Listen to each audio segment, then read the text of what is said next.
Tá, boa noite a vocês. Eu vim aqui no consultório, meu querido amigo Igor. Quero agradecer por me receber aqui. Meu nome é Franklin, eu sou médico, cirurgião geral, cirurgião vascular e sou consultor de imagem também pela Ecole. E trago aqui para vocês conteúdos exclusivos e diferenciados. Trouxe hoje o meu amigo cirurgião plástico, Dr. Igor Luna, e eu queria que Igor se apresentasse, por favor. Boa noite a todo mundo. Sou Igor Luna, sou cirurgião geral, cirurgião plástico, exerço apenas a cirurgia plástica, cirurgia geral. Acho que já tem uns 10 anos aí que eu não exerço mais. Eu sou membro titular da Sociedade Brasileira de Cirurgia Plástica, sou preceptor da residência médica em cirurgia plástica do Hospital das Clínicas da UFPE e sou também cirurgião plástico aqui do Hospital Napoleão Laureano de João Pessoa, que é o Hospital do Câncer, além de dirigir a minha clínica, meu consultório privado, que é aqui o Renaissance Cirurgia Plástica. Beleza. Pessoal, eu quero pedir a vocês para seguirem o Igor, Dr. Igor Luna. Ele também traz um conteúdo fantástico aqui, diário, quase diário, né, Igor? Realmente tem uma frequência boa durante a semana. Conteúdo muito bom sobre cirurgia plástica, indicações, contraindicações, conteúdo de qualidade, sem sensacionalismo, com informação que é selecionada, informação correta, coerente, baseada em fato científico, ok? Eu estava falando agora, antes de começar com o Igor, tem uma espécie de ranking, né, entre o público masculino Existe sim. De acordo com dados da ASAPS, a ASAPS é a Associação Americana de Cirurgia Estética. Então, de acordo com o último censo da ASAPS, que foi publicado em 2018, o ranking da cirurgia plástica estética no público masculino, em primeiro lugar está a lipoaspiração. Em segundo lugar está a correção da ginecomastia, que é quando a glândula mamária se desenvolve no paciente sexo masculino. Em terceiro lugar está a cirurgia das pálpebras. Em quarto lugar, a rinoplastia. E em quinto lugar está a cirurgia do transplante capilar, que muita gente chama de implante capilar, né? Mas do ponto de vista do purismo técnico, do purismo da nomenclatura, o mais correto é transplante. O implante ele pressupõe a colocação de uma prótese. Por exemplo, uma prótese de mama, um stent coronariano, aí é implante. Então, seria um corpo estranho. Exato. Então, o material sintético é considerado um implante. Então, do ponto de vista do purismo técnico, o correto é transplante capilar. Você tira do próprio paciente e coloca em outra região. Isso é uma área doadora, que geralmente é na região occipital, essa parte aqui de trás da cabeça. E essas unidades foliculares elas são colocadas na área de calvície. Uma dúvida que eu perguntei até para um amigo que fez, Igor, quando você faz essa cirurgia, você faz na área que o cabelo caiu, né? Sim. Naturalmente a região frontal, a região occipital, como chama isso aqui? É occipital, né? Sim, o vértice, né? O vértice, isso. E esse cabelo que você coloca não cai? Olha, existem alguns tipos de calvície. Então há pessoas que têm apenas aquelas entradas, há pessoas que têm uma calvície praticamente completa. O cabelo dessa área doadora ele tem uma fisiologia diferente do cabelo que caiu. Então quando você transplanta o cabelo dessa área doadora, aqui na região occipital ou até parietal, você perceba que geralmente os homens não têm calvície nessa área. Não tem. Então esse cabelo, essa unidade folicular é transplantada para a área da calvície e a fisiologia dele é mantida. Então ele não tem uma sensibilidade diferente aos hormônios masculinos, a dihidroepiandrosterona. Então ele mantém a sua fisiologia intacta. Então o paciente muito provavelmente vai se manter com aquele cabelo por tempo indeterminado. Qual é o índice de sucesso das cirurgias de transplante de capilar? Olha, realmente isso aí é algo que é difícil mensurar. Existem casos e casos. A cirurgia plástica ela não é uma ciência exata como a física, a matemática. Vai depender do tipo de calvície do paciente. Então há pacientes que têm patologias do couro cabeludo. Então nesses casos o sucesso é reduzido. Tem pacientes, por exemplo, que têm uma área doadora de má qualidade. Por exemplo, pacientes que têm um cabelo muito fino nessa região. Entendeu? Então não são unidades foliculares boas para o transplante, para a cirurgia. O sucesso da cirurgia depende também do tratamento que o paciente faz depois. Então é comum que os pacientes que se submetem à cirurgia do transplante capilar fiquem usando depois da cirurgia medicações que já são conhecidas do público, exemplo da finasterida e do minoxidil. Então isso mantém o resultado do paciente de forma mais longeva. Me perguntaram aqui se eu já fiz algum tratamento estético. Sim, eu fiz há 14 anos, eu fiz uma lipoaspiração e também faço botox. Eu acho que hoje é um dos procedimentos mais feitos em estética. Os procedimentos estéticos eles se dividem entre cirúrgicos e não cirúrgicos. Dos procedimentos não cirúrgicos, o mais feito, o mais realizado é a aplicação da toxina botulínica, o famoso botox. Né? Em segundo lugar está a aplicação dos preenchedores, exemplo do ácido hialurônico. E em terceiro lugar está o tratamento dos pelos, né? Então homens que desejam fazer a epilação, né, da região da barba, dos pelos corporais, exemplo de laser, exatamente, está em terceiro lugar. Está em terceiro lugar. E em quarto lugar aí vem os tratamentos de pele, a exemplo de peeling, de laser, dos estimuladores de colágeno. Mas em terceiro lugar estaria essa epilação definitiva através de laser, que é o mais comumente usado. Bacana saber disso. A procura do público masculino, em geral, para cirurgia plástica tem aumentado? Como é que tem aumentado. Em percentual, assim, mais em dados da Sociedade Brasileira de Cirurgia Plástica mostram que nos últimos 5 anos houve um aumento de 4 vezes no número de procedimentos realizados por homens, apenas nos últimos 5 anos. Então, 5 anos atrás eram cerca de 76 mil procedimentos realizados anualmente por homens. No último ano de 2018 já foram 274 mil procedimentos. O Brasil é o país que mais faz, né? Em segundo lugar, estamos atrás dos Estados Unidos. Nós já passamos os Estados Unidos por 2 anos em um passado recente, mas hoje os Estados Unidos voltaram em primeiro lugar. Hoje o público masculino ele perfaz cerca de 14% dos procedimentos. Isso houve um aumento, mas o público feminino ainda é o campeão no consultório de cirurgia plástica e dermatologia. E lá nos Estados Unidos, o carro-chefe, qual é a cirurgia? Ainda é a lipoaspiração. Nas mulheres, em homem é a lipoaspiração. Nas mulheres, o carro-chefe é a cirurgia de colocação de prótese das mamas. Então, e em segundo lugar está a lipoaspiração. Lipoaspiração feminino. A gente se impressionava muito com... Puxar um pouco aqui e depois a gente volta. Aquele lance do Dr. Ray, que ele colocava aquelas próteses que eu acho que não vingaram aqui no Brasil, que colocava solução salina, né? Sim. O que aconteceu, na verdade, na década de 90, houve uma moratória com relação às próteses de silicone nos Estados Unidos. O FDA, a partir de alguns relatos médicos, proibiu as próteses de silicone porque achava-se que poderia causar doenças do tecido conjuntivo, doenças autoimunes, exemplo do lúpus, síndrome de Sjögren, artrite reumatoide, entre outras doenças autoimunes. Então houve, no começo da década de 90, essa moratória. E essa moratória durou até a década seguinte. Enquanto isso, no mundo todo, continuou-se fazendo a cirurgia de colocação de prótese de silicone e viu-se que era seguro e que não havia trabalhos científicos bem conduzidos que mostrassem uma relação, comprovassem uma relação entre a colocação de prótese de silicone e o desenvolvimento de doenças autoimunes. Aí o FDA cancelou essa moratória e nesse período da moratória os cirurgiões plásticos americanos usaram as próteses de solução salina. Então eram próteses vazias e que o cirurgião ia aumentando o volume a partir da infiltração de soro fisiológico. Existiam alguns poréns. A paciente que fazia atividade física, exemplo de corrida, jogging, sentia realmente um balançar muito grande. Não é uma prótese firme como é a prótese silicone. Havia situações até de pacientes em situação de estar em avião, mesmo sendo a cabine pressurizada, as pacientes sentirem a mama mais cheia. Por exemplo, a pressão lá é menor, mesmo sendo a cabine pressurizada. Houve relatos de pacientes nesse sentido. E havia também a situação do implante poder ter uma deflação. Então havia pacientes que notavam que anos depois aquela prótese salina estava mais murcha, mais vazia e realmente podia haver a deflação. Muito bom. Vamos voltar para a parte de lipoaspiração no homem, que é a primeira. Né? É a primeira. Eu fiz porque eu não perdia a região dos flancos.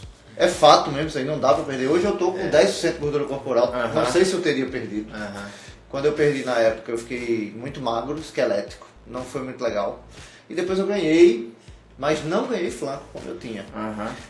Qual é a região mais aspirada? Quais são os resultados, etc? No público masculino é o abdômen, entendeu? Então, essa gordura na região dos flancos é aquela gordura localizada mais difícil de ser eliminada com atividade física, com uma boa dieta. Muitas vezes o paciente perde peso, está com pouco índice de massa gorda, mas ainda assim mantém aquela gordurinha na região dos flancos. Então a lipoaspiração bem indicada é para quem tem gordura localizada. Não é para o paciente que é obeso, não é para o paciente que é gordo, é para aquele paciente que tem depósitos de gordura. Então no público masculino o que mais incomoda, não tenha dúvida, que é a região do abdômen. Se você vai para o público feminino, incomoda muito elas também a região dos culotes, que é na lateral do quadril, a região das coxas, mas no público masculino especificamente na região do abdômen, até porque o padrão de divisão, de distribuição da gordura no público masculino é diferente do público feminino. Então o público feminino é mais aquele formato pera, o público masculino é mais aquele formato maçã. Então, essa gordura ela é bem tratada durante a lipoaspiração. A lipoaspiração é um procedimento que um cirurgião plástico bem treinado realiza com muita tranquilidade. Um procedimento de 3 horas de duração, alta no dia seguinte. Exige do paciente vários cuidados no pós-operatório que são comuns a todas as outras cirurgias. Evitar sol, evitar academia por um tempo, usar uma malha compressiva, porque isso ajuda a diminuir o inchaço, ajuda a modelar o abdômen. Eu fiz as sessões de drenagem linfática. Isso. Drenagem linfática. Eu fiz 3. Eu não fui muito obediente, não. Eu costumo comparar a drenagem linfática a você jogar água no chão da casa. Se você não fizer nada, aquele chão depois de um tempo vai estar seco. Mas se você pega um rodo e empurra essa água para o ralo, ele vai secar mais rápido. E tem muitos pacientes também que referem que as sessões de drenagem linfática são terapêuticas, ajudam a relaxar. Então é um tempo de off, né? Um tempo para o paciente relaxar, se cuidar no pós-operatório para ter uma evolução boa e ter um bom resultado no final. O que há de diferente hoje na lipoaspiração, principalmente para o público masculino, é a lipoaspiração de alta definição, ou lipoaspiração HD. Isso é uma técnica recente desenvolvida na Colômbia, coisa dessa década, e que o cirurgião atua fazendo marcas na área de delimitação do músculo reto do abdômen. Então o músculo reto do abdômen, para quem é leigo, é aquele músculo do tanquinho. Então o cirurgião plástico ele pode acabar delimitando os limites do músculo reto do abdômen. Naquela área dos limites ele retira mais gordura, de modo que ajuda a definir a musculatura do abdômen. Existe um porém. Pelo que está aparecendo aí, vai ficar a área com mais gordura e uma área... Exatamente. Exato. Não está trincado. Então não está trincado. Então os críticos a essa técnica dizem que são gominhos de gordura. E de fato são. Então essa cirurgia da lipoaspiração de alta definição, lipoaspiração HD, apesar da procura ser grande, o paciente melhor indicado para fazê-la é aquele paciente que já tem uma boa rotina de atividade física, já tem um abdômen com uma certa definição. Se você faz essa mesma cirurgia no paciente, vamos colocar em termos práticos, o paciente meio pançudo, por assim dizer, você vai criar gominhos de gordura nesse paciente e como ele não é um bom, ele não controla muito bem o peso, existe a chance de ele ganhar gordura, ganhar peso no pós-operatório e acabar acentuando os gominhos de gordura. Então, um gordo sarado. E chama-se deformidade em casca de tartaruga. Porque é aquele abdômen arredondado e todo marcado. Então, a lipoaspiração de alta definição, houve um sensacionalismo muito grande nas redes sociais com relação a isso, como se fosse uma técnica que fosse ajudar todos para ficar com aquele abdômen sarado, mas o paciente, o melhor candidato para essa cirurgia é aquele paciente que já tem uma boa rotina de atividade física, um bom controle do peso, porque é importantíssimo que ele mantenha essa rotina no pós-operatório para que o seu resultado se mantenha também. Muito bom, lipoaspiração, acho que falamos o que podia ser falado aqui na live. Deixa eu ver aqui quem falou. Sei que o Tommy Weasley Tony Weasley, meu amigo que foi residente aqui de cirurgia. Tony é residente de cirurgia plástica. Cirurgia plástica lá em Salvador. Finasterida tira a libido? Sim. Depende da dose. Depende da dose. Para calvície... Propriedade. Para calvície, a dose recomendada é 1 miligrama. Então, para o tratamento de doenças da próstata, por exemplo, é uma dose 5 vezes maior. Então, é uma dose de 5 miligramas. Todavia, há pacientes que relatam diminuição da libido e suspendendo-se a medicação, isso tende a melhorar. Mas, mais uma vez, uma dose, é 1/5 da dose que trata doenças prostáticas, por exemplo. É uma dose muito baixa. E funciona bem para queda de cabelo. Funciona bem para queda de cabelo. Há pacientes que procuram o cirurgião plástico para fazer a cirurgia do transplante capilar e que nunca trataram a calvície, nunca usaram nenhum produto, finasterida, minoxidil. Dutasterida, esse aí é dos infernos. Também, meio também. miligrama não dá retardo de ejaculação, dá ausência de ejaculação. Isso pode ser um problema, Mas lógico, numa situação dessa, o paciente ele pode procurar um médico urologista sem problema nenhum. Mas existem pacientes que têm alopécias de causa patológica. A gente fala da alopécia androgenética, que é a mais comum. Mas existem outras alopécias, alopecia areata, há pacientes que têm foliculites que acabam levando a alopécia, há pacientes que têm a chamada tricotilomania, que é aquela mania de ficar coçando ali o cabelo e tirando os folículos. Tem paciente que pode chegar ao extremo de até colocar na boca e ficar ali mastigando como quem o Jeca Tatu está mastigando ali um pedacinho de grama. Então, existem situações e aí o médico especialista, um dermatologista que faz bem a parte de tricologia, ou um cirurgião plástico especialista em cirurgia do cabelo, ele vai saber avaliar o caso do paciente. O tema agora que a gente vai falar é sobre ginecomastia, que é a segunda cirurgia. Ginecomastia. Essa é quase campeã no consultório de cirurgia plástica. A principal causa de ginecomastia é chamada causa idiopática. O que é isso? Eu sei que era uso de bomba. Não, essa está em segundo lugar. Em primeiro lugar, a causa idiopática. Então, é aquele paciente que veio à adolescência, os hormônios durante a adolescência ficaram malucos, durante a puberdade, desenvolveu a ginecomastia, saiu da adolescência e a ginecomastia não foi embora. Na imensa maioria dos pacientes, essa ginecomastia vai melhorar durante a adolescência. Então, ao final da adolescência, o paciente vai estar bem, essa ginecomastia vai regredir. Mas há pacientes em que ela persiste, o médico solicita aquela bateria de exames hormonais, e estão todos absolutamente normais. Então essa é a principal causa, é a de causa idiopática. Mas em segundo lugar, existem os pacientes que fazem uso de anabolizante. Aquele paciente que faz uso de anabolizante, aí é certo. Existem situações em que o paciente toma suplementos de academia, e há dentro do produto coisas que não estão descritas no rótulo. É muito comum quem frequenta lojas de suplemento ver produtos importados. E esses produtos, a Anvisa às vezes só bloqueia a venda depois. Então, se você entra no site da Anvisa com frequência, vai ver que com uma certa regularidade produtos são suspensos porque havia dentro, às vezes, anabolizantes que não estavam descritos no rótulo. Quando o homem toma um anabolizante, a produção endógena acaba diminuindo.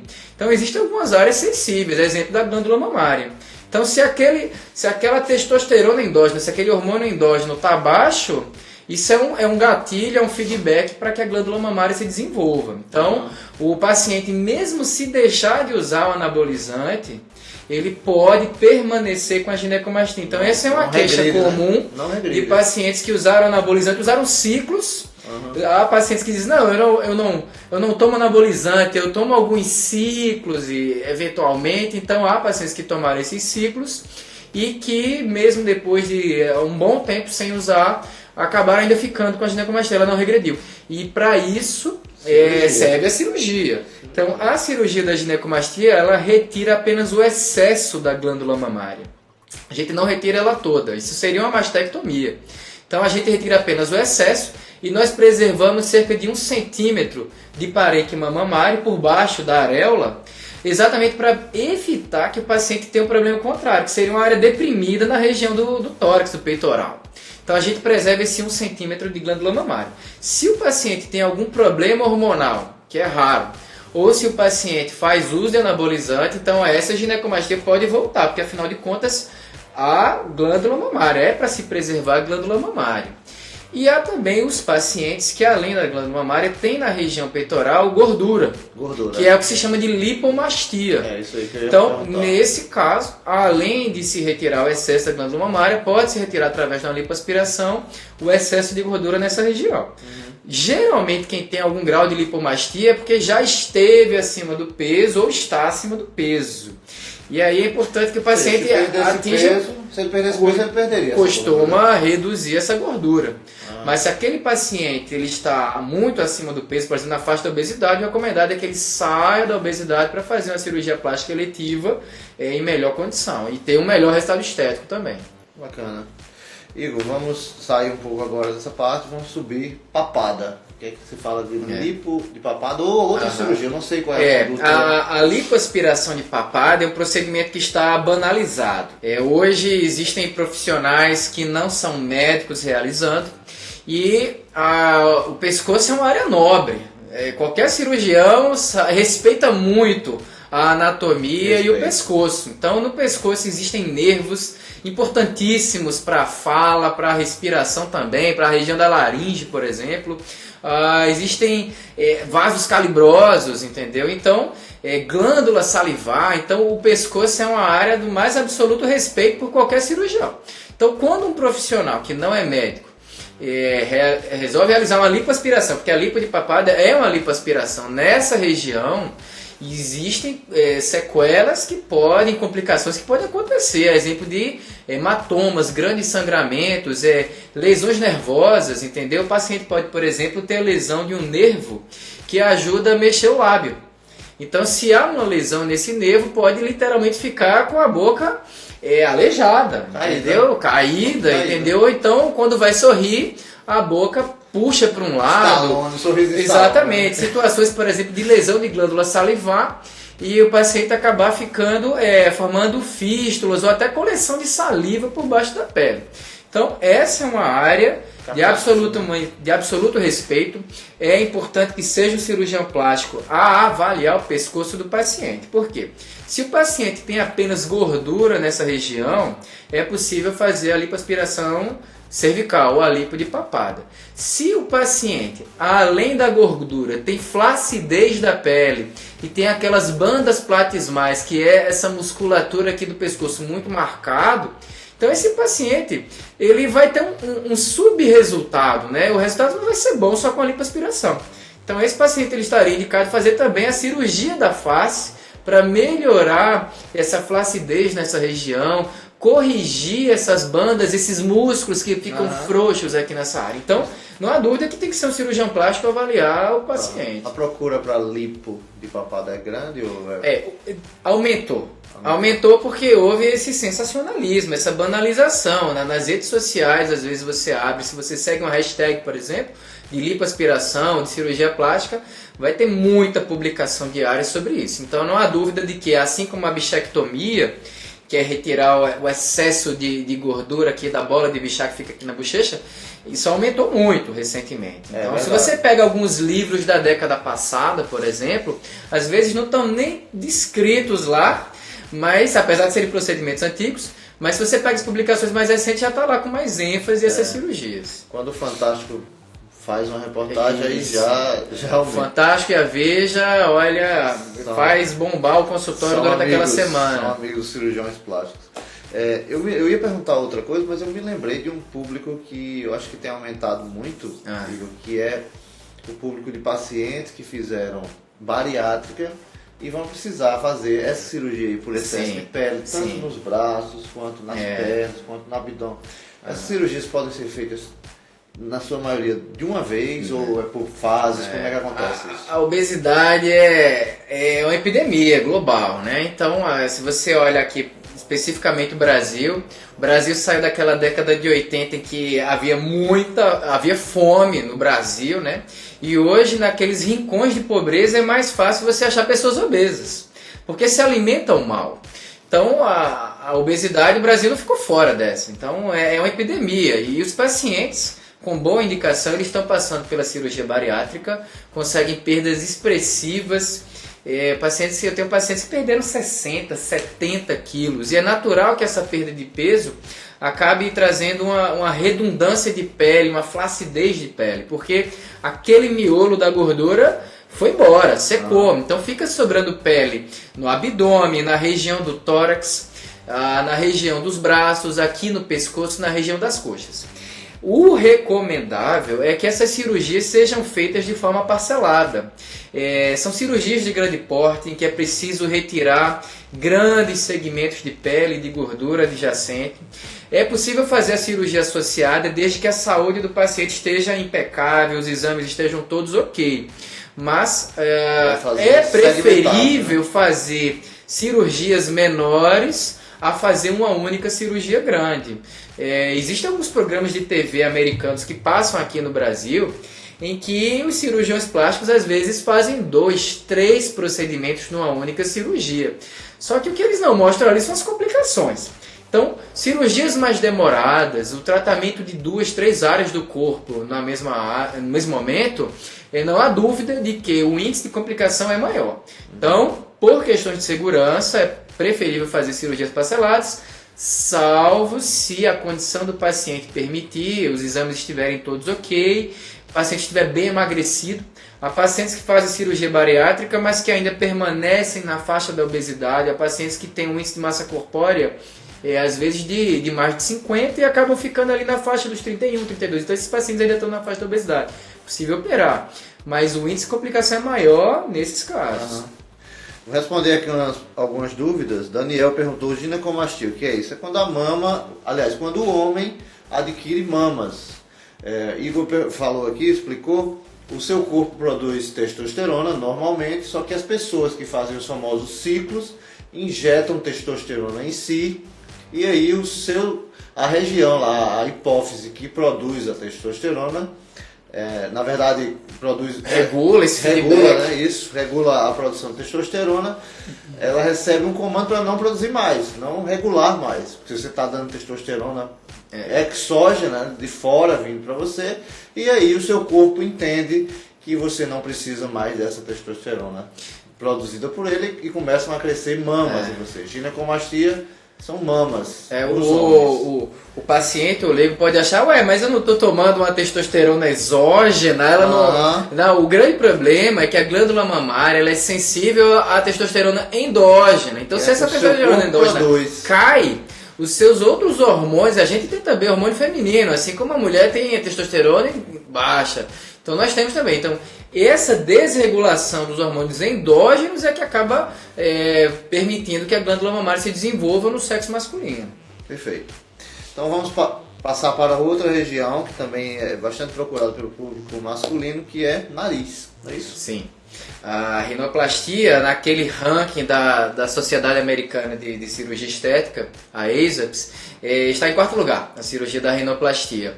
Agora, é importantíssimo que um paciente que se candidata a fazer rinoplastia, que ele tenha, às vezes, uma expectativa real para o seu próprio resultado.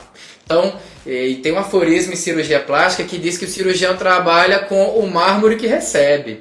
Então, tem pacientes, e isso é mais comum na cirurgia de rinoplastia, que desejam ficar com o nariz de uma celebridade. E às vezes não é possível, frequentemente inclusive, porque a gente não consegue dar ao paciente o mesmo nariz de alguém, a gente não consegue deixar igual. Então, é importante que o paciente tenha muito isso em mente. Então, existe um acrônimo que é chamado SIMON. Então, o paciente, SIMON é o paciente do sexo masculino, single, geralmente solteiro, I de imaturo, M de male, e esse ON que é expectativas não realísticas. Então, esse paciente às vezes é comum no consultório de cirurgia plástica e não são bons candidatos. Eu já recebi muitos desses pacientes. Às vezes são pacientes que têm o que se chama de TDC, que é o transtorno dismórfico corporal. É uma preocupação excessiva perante um problema pequeno ou inexistente. E isso, mais uma vez, é mais comum para rinoplastia. Lógico que muitos pacientes que vêm são bons candidatos.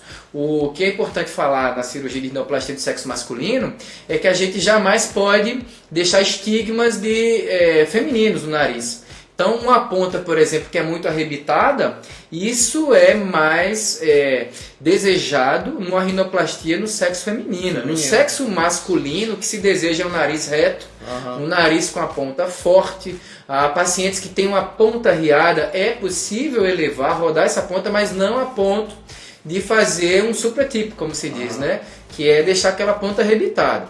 Então tem pacientes, exatamente, há pacientes que têm uma pirâmide óssea muito larga, é possível estreitar.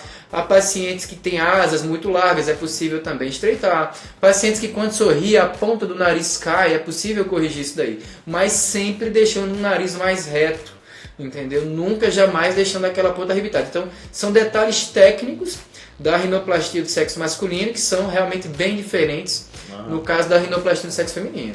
Na verdade, isso aí reflete muito de como você vê a coisa. Quando eu faço a aplicação do Botox em mim, eu deixo uma ruga ou outra, porque no meu entender o homem tem que ter um traço masculino, uma ruga, não deixa aquela coisa lisa, como as mulheres querem e preferem. E a sobrancelha pontuda. Um outro detalhe com relação à rinoplastia no público masculino é que a pele do nariz do homem é uma pele que é mais grossa do que a pele do sexo feminino. Então, em qualquer livro de rinoplastia vai estar escrito lá que você pode fazer uma baita de uma escultura nos ossos e nas cartilagens do nariz, e se você cobre aquilo com edredom, você vai conseguir ver menos do que se você cobrisse com um lençol de seda. Então aquele paciente que tem uma pele no nariz muito sebácea ou muito espessa, todo esse artesanato que o cirurgião plástico fez ali por baixo no arcabouço ósseo e cartilaginoso, ele vai ser menos evidente. Ainda assim o paciente vai ter o benefício da rinoplastia. Muito bom. Acho que o último tema para a gente falar seria blefaroplastia, né? Isso, a cirurgia das pálpebras. É mais comum naquele paciente que já tem uma certa idade. Então, geralmente a partir dos 50 anos, o paciente ele acaba ficando com excesso de pele, de bolsas de gordura na pálpebra superior. Há também quem tenha esse mesmo excesso de pele, de bolsa de gordura e flacidez na região da pálpebra inferior. É possível fazer as duas cirurgias no mesmo momento. Existe um terceiro elemento que é a cauda da sobrancelha. Ela também vai arriando ao longo do tempo, como tudo na gente. Então, o paciente pode ter não apenas um excesso de pele nessa área, mas a cauda da sobrancelha pode cair também. Então, nessa cirurgia, retira-se o excesso de pele, o excesso de bolsas de gordura e, como mais uma vez, apenas o excesso. Porque se você retira demais, o paciente pode ficar com o olho muito fundo e acabar passando a impressão de que está doente. E nesse mesmo momento é possível elevar as sobrancelhas através de uma incisão no couro cabeludo. Se você retirar muito das pálpebras, o olho vai ficar para dentro? Vai ficar mais fundo, porque essas bolsas de gordura elas dão um certo preenchimento. Então, ao longo do tempo, nós vamos perdendo cálcio, os ossos vão atrofiando, vai perdendo sustentação. E essas bolsas de gordura, elas dão preenchimento a essa área. Então, se você retira demais, o paciente pode ter aquele olho encovado que passa a impressão de que está doente. Então, essa é uma cirurgia ambulatorial. O paciente não precisa pernoitar também. Sim. É o day clinic, né? Day clinic. O paciente não precisa pernoitar no hospital, entendeu? E o paciente pode fazer apenas aquilo que deseja. Apenas a pálpebra superior ou a combinação da pálpebra superior com a pálpebra inferior, a elevação da cauda da sobrancelha. Existem também tratamentos nessa área com a toxina botulínica que ajuda a melhorar os pés de galinha, as rugas nessa área aqui entre as sobrancelhas também é possível melhorar com a toxina botulínica. E para aqueles pacientes que têm a chamada canaleta da lágrima, que é essa transição entre a pálpebra inferior e a maçã do rosto muito marcada, é possível fazer um preenchimento nessa área. Então, suavizar essa transição entre a pálpebra inferior e a maçã do rosto, entre a região da bochecha. Isso aí é com ácido hialurônico. Exatamente, com ácido hialurônico. Existe também a possibilidade de fazer o preenchimento com gordura. Então, são ml de gordura, mililitros. Não é igual a lipoaspiração que retira-se litros, mas mililitros de gordura. O cirurgião emulsifica essa gordura, ou seja, Essa aí sai de onde, normalmente? Pode sair do pescoço, em quem deseja fazer uma lipoaspiração de papada, mas frequentemente retiramos do abdômen ou da face interna da coxa. Então essa gordura ela é decantada, ou seja, a gente purifica essa gordura e pode preencher essa canaleta da lágrima. Entendeu? Então é um preenchedor próprio do paciente, é um preenchedor que é permanente também. Igor, deixa eu responder uma pergunta do Daniel aqui, que eu vou filosofar agora para a gente concluir. Existem profissionais não médicos realizando rinoplastia com um método novo mais simples, ele afirmou. Conhecem esse procedimento? É seguro? Eu não conheço. Você conhece? Daniel, acho que ele está falando da rinomodelação. A rinomodelação ela não é classificada como rinoplastia. Rinoplastia é a plástica do nariz e pressupõe o procedimento cirúrgico. A rinomodelação ela se vale da aplicação de preenchedores na região do nariz. É ácido hialurônico. O ácido hialurônico é o mais utilizado. Ainda então existem. PMMA? Não, o PMMA não se. Ainda é vendido, mas não se deve fazer nessa área. E já eu explico por quê. Bom, o ácido hialurônico ele pode ser utilizado nessa área e ele tem algumas indicações. Por exemplo, você pode, de forma sutil, elevar a ponta do nariz. Você pode preencher o dorso do nariz para aquele paciente que tem um nariz um tanto selado. O paciente que tem uma giba muito grande, você pode preencher a região aqui da raiz do nariz e acaba dando ao paciente aquele nariz grego, né? Em que a testa se continua com o nariz. São as aplicações mais usadas. Pode-se colocar aqui também na ponta para definir melhor a ponta do nariz. Essa rinomodelação, ela inicialmente era considerada off-label. Então, se você pega a bula do ácido hialurônico, ele não vai estar lá descrito o uso para aplicação no nariz. Por quê? Essa é uma área muito vascularizada, então uma aplicação indevida, uma aplicação dentro de um vaso sanguíneo, ela pode necrosar a pele do nariz e isso daí é trágico, porque vai precisar de uma cirurgia reconstrutora de grande porte, que geralmente usa a pele da testa. E não fica bom. E fica um resultado realmente... Isso me lembra que... razoável na melhor das hipóteses. Né? Estudando a história da medicina, eu vi que no passado as mulheres, se não me engano, indianas, que eram não necessariamente adultas, mas que eram taxadas como adultas. E ladrões também, exatamente. Então, Jesus não era nem nascido, já se fazia cirurgia plástica. Isso daí, o doutor Sushruta Samhita, exatamente, era um cirurgião indiano que séculos antes de Jesus... já fazia reconstrução de nariz para adúlteras e ladrões que a punição era amputar o nariz, era para estigmatizar mesmo. Isso era na Índia, né? Exatamente, na Índia. Então faz essa reconstrução e ainda se usa essa técnica e o que é bom resiste ao tempo, né?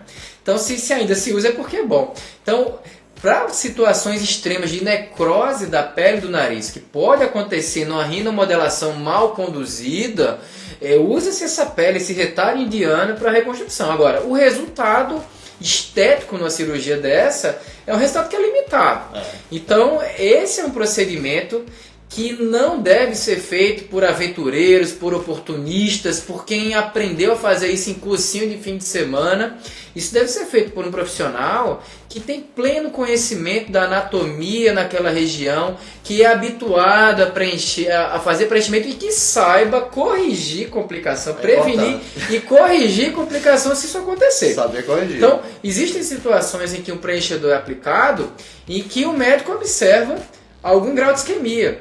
Então, nesse caso, é possível fazer a aplicação de uma enzima chamada hialuronidase, que de forma muito tranquila o médico vai lá, aplica essa hialuronidase, dissolve aquele ácido hialurônico, e aí se tinha algum vaso comprimido, se tinha algum entupimento vascular, isso se resolve.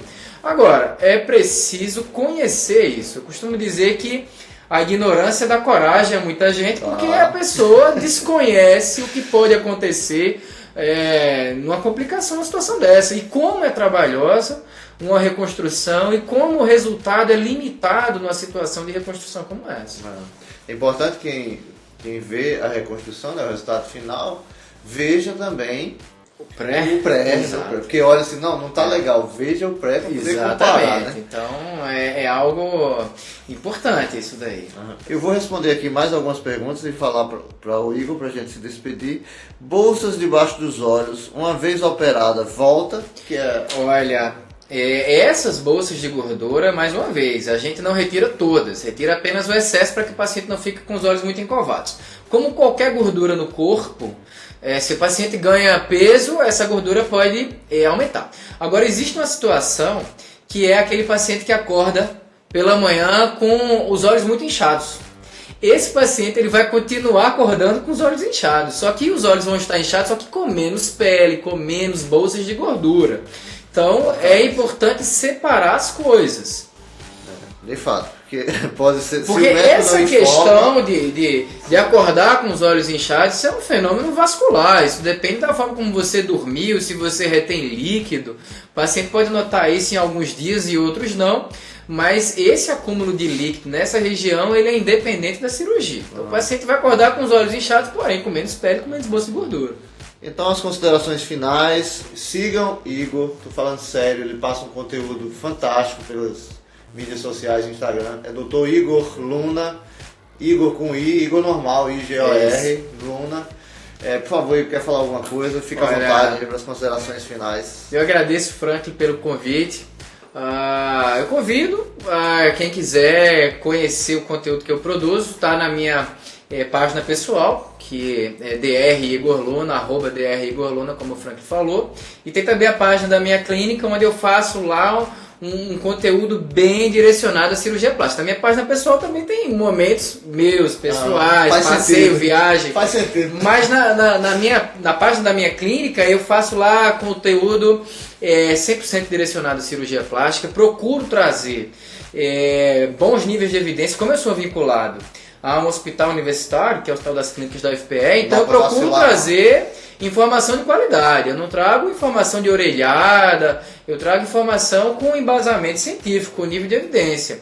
E eu procuro deixar o sensacionalismo de fora. Eu sei que existe muito disso nesse segmento da estética, mas eu acho que isso é nocivo à especialidade, eu acho que isso é nocivo à dermatologia também. Eu acho que a gente tem que tratar isso com essa área da estética com muito respeito, porque é algo que está a favor das pessoas, mas se banalizado pode ser mais prejudicial. O link para a clínica tem, obviamente, o Renaissance cirurgia plástica, tem lá na página de Igor, vai poder acessar e seguir também a clínica. Vamos despedindo por aqui, um abraço, até a próxima.